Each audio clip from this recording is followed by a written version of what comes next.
사람 만들다가 포기한 얘기 좀 해보려고 합니다. 그놈하고 저는 같은 회사에 다녔습니다.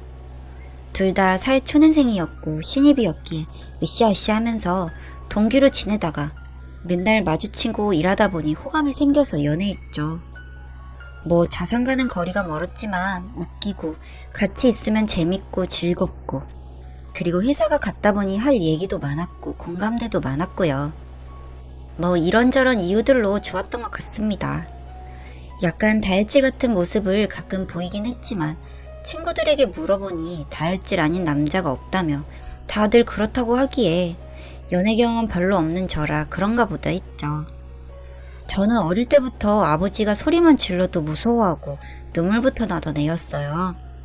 그래서 남자들 소리 지르고 그런 거에 대한 두려움이 강했거든요. 근데 이 남자는 정말 온순하고 재밌고 뭐 그렇기에 저한테만큼은 그럴 사람이 아닌 것 같았습니다. 그런 믿음으로 꾸준히 연애하며 어느 정도 자리 잡고 자연스레 결혼을 준비하게 되어 결혼하게 되었습니다.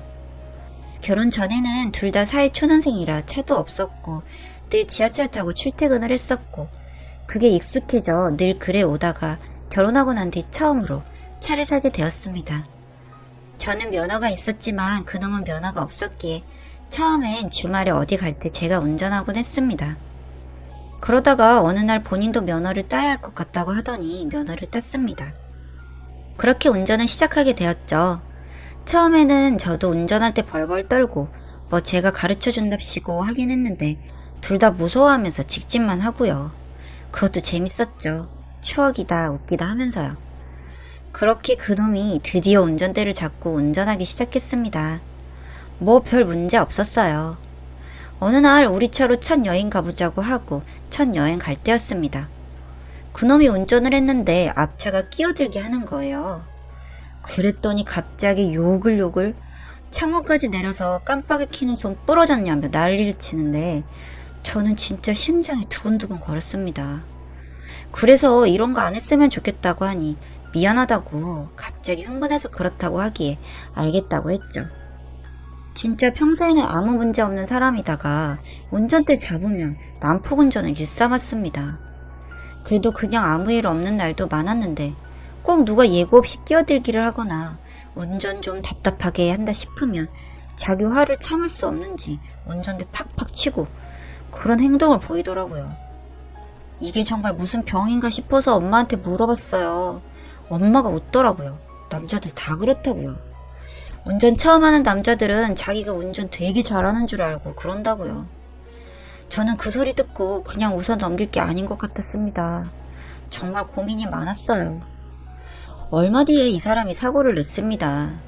좁은 골목길이었는데 차가 쭉 서있으니 갑자기 튀어나온 사람을 못 보고 사고를 낸 거였어요. 지정독도 30km 구간에서 적어도 50 이상은 간 것 같더라고요. 거의 저희 과실이었고 처음 사고 내고 나니 의기소침하더군요.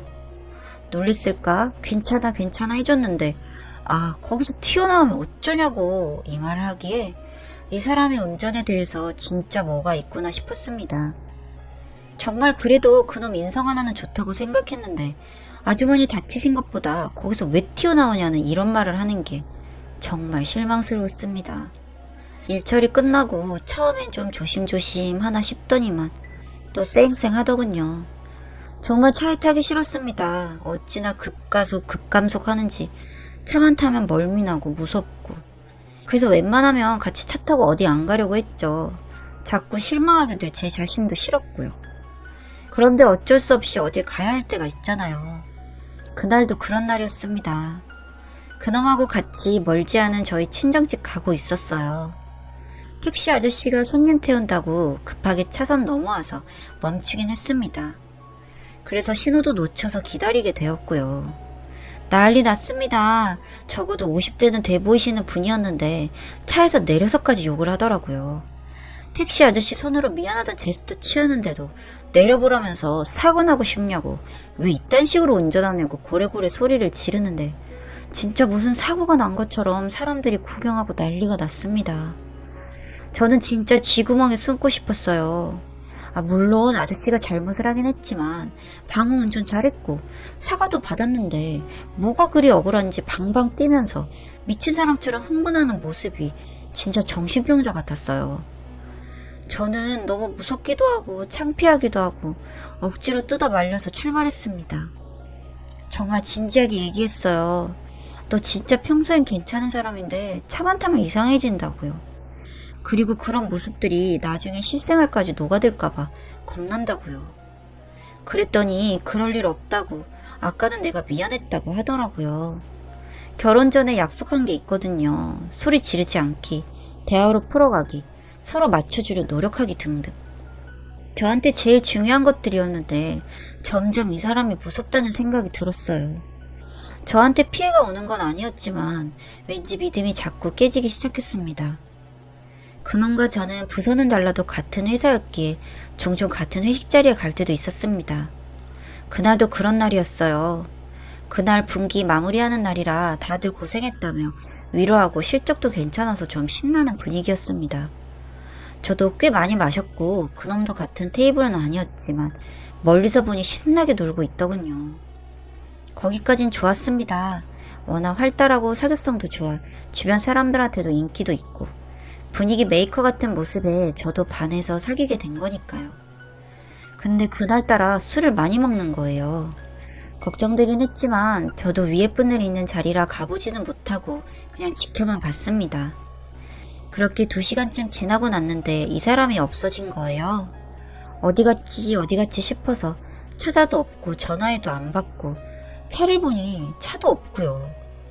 이리저리 찾다가 결국 포기하고 집에 왔는데 집에서 자고 있었습니다.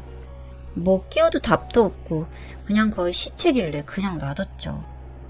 다음날이 주말이라 푹 자고 일어났습니다. 깨어있더군요. 어제 그렇게 집에 혼자 오면 어떡하냐고 하니 기억이 하나도 안 난대요. 차는 어떻게 가지고 왔냐고 물으니 그것도 기억이 안 난다는 거예요. 순간 소름이 끼쳐서 대리 부른 거 있으면 줘보라고 하니 폰을 뒤지더라고요. 근데 대리 부른 기록이 없었어요. 원래 현금은 없었고 카드 기록도 없고요. 심장이 두근두근 거렸습니다. 필름이 끊긴 상태에서 적어도 7km가 되는 거리를 운전해서 왔다는 것이요. 미쳤냐 했어요. 블랙박스 확인해 보자고요. 차에 가보니 크진 않지만 노랗게 스크래치도 나있고 대충 보니 아파트 지하 주차장 그 기둥에 쓸린 것 같더군요. 블랙박스 확인하니 운전한 것이 맞았고요. 정말 너무나 실망스러웠습니다. 지금 처벌까지 강화된 이 시점에 가정 하나가 통째로 날아갈 수 있는 행동을 하다니요. 회사에서도 걸리면 중징계에 어쩌면 못 다니게 될 수도 있는 큰 사안이고 무사하니 다행이지만 사고라도 내면 정말 가정이 박살나는 거잖아요. 보험이 되지도 않고요. 눈물이 나는 거예요. 그냥 단순히 술 먹고 운전한 게 아니라 해도 된다고 무의식 중에도 생각하는 게 두려워서요. 그놈은 심각성도 모르고 다 무사하니까 괜찮아 하면서 뭐 위로 같지도 않은 위로를 하려고 드는데 정내미가 너무 떨어져서 밀어버렸죠. 스스로 생각을 참 많이 했습니다. 이렇게 무책임한 사람이 있나 싶어서요. 그래도 그냥 처음이니 넘어가자는 쪽으로 제 마음이 기울었습니다. 그치만 마음이 싸늘해지는 건 어쩔 수가 없었어요. 그렇게 얼마 뒤에 제가 먼저 퇴근해서 집에서 기다리고 있었어요. 밥 차려야 되나 싶어서 물어보니 늦게 온다고 하기에 혼자 밥 먹고 TV 보고 있었습니다. 11시쯤 되니 들어오는데 술 냄새가 너무 나서 술 마신다는 소리 안 했잖아 하니 그냥 반주 삼아 한 잔 먹은 거라고 하더군요. 차는 어떻게 했냐 하니 대리 불러 갖다 놨다 했습니다. 믿어야 되냐 말아야 되냐 싶어서 진짜냐고 다그쳐 물으려다가 유튜브에 부부관계에서 조심해야 할 것 뭐 이런 거 본 기억이 나서 그냥 그렇구나 그랬구나 했습니다. 근데 뭔가 깨림칙해서 차키 들고 주차장 내려가서 블랙박스 확인했어요. 아니나 다를까 본인이 운전을 했더군요.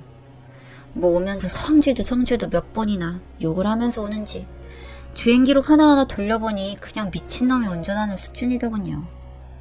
이건 도저히 용납이 안 될 것 같아서 신고했습니다. 저희 집으로 경찰 불렀어요. 남편 음주운전 했다고요. 경찰하고 같이 들어가니 뭐 완전 귀신 본 것처럼 놀라더군요. 운전하신 거 맞냐고 하니 처음엔 아니라고 하기에 대리운전한 증거 있냐고 하니 그런 건 또 없으니 그냥 측정기 불고 삐소리 듣고 경찰서 갔습니다. 어디서 들은 건 있는지 1시간 동안 계속 물 먹고 어쩌고 하더니 수치 쟀는데 0.11 나오더군요. 취소돼도 한참은 취소된 수치죠. 그렇게 면허 뺏겼습니다. 집으로 돌아가는 길에 말이 없더군요. 그리고 다 와갈 때쯤 도대체 이러는 이유가 뭐냐. 아무 일도 일어나지 않았고 다 괜찮은데 왜 이렇게 혼자만 유난 떠냐고 하길. 넌 잠재적인 범죄자고 난 잠재적인 범죄자의 자식도 낳기 싫고 혹시나 너 잘못되면 가정이 파탄나서 불행해지는 것도 싫다고 했습니다. 이혼하자고 했어요. 어차피 내가 이 정도 했으면 너도 나한테 정 떨어진 거 아니냐고요. 그랬더니 무슨 어느 사람이 이런 일로 이혼하냐고 미쳤냐 하기에 난 이런 부분이 굉장히 중요하다. 네가 바른 사람인 줄 알았고 다른 사람도 소중히 여길 줄 아는 사람이라 생각하고 결혼한 거지. 이렇게 무책임하고 한심한 사람이랑 결혼한 거 아니라고 딱 말했습니다. 그리고 정말 그러고 싶었습니다. 버릇이 고쳐질까? 한 번 한 사람 있어도 한 번밖에 안 하는 사람은 없다고 들어서 그냥 여기서 포기해야 되는 게 맞다 싶었습니다. 나중에 더 큰 화가 닥칠 것 같아서요. 그렇게 합의이혼했습니다. 그리고 이혼하고 얼마 뒤 불길한 예감이 적중하는 일이 발생했죠. 회사를 그만두기에 뭔가 싶어서 알아보니 권고사지 비슷하게 당했더군요. 같은 회사라 소문이 빨라 들어보니 무면허 음주운전으로 입건되었고 회사에도 알게 되었고 회사에선 워낙 열심히 하고 평이 좋은 사람이어서 이혼도 한 데다 상황 고려해서 해고보다는 그냥 권고 쪽으로 마무리된 것 같았습니다. 요즘 뭐 어떻게 사는지는 잘 모르겠으나 정말 위험한 인간. 지금이라도 많이 반성하고 살았으면 좋겠네요.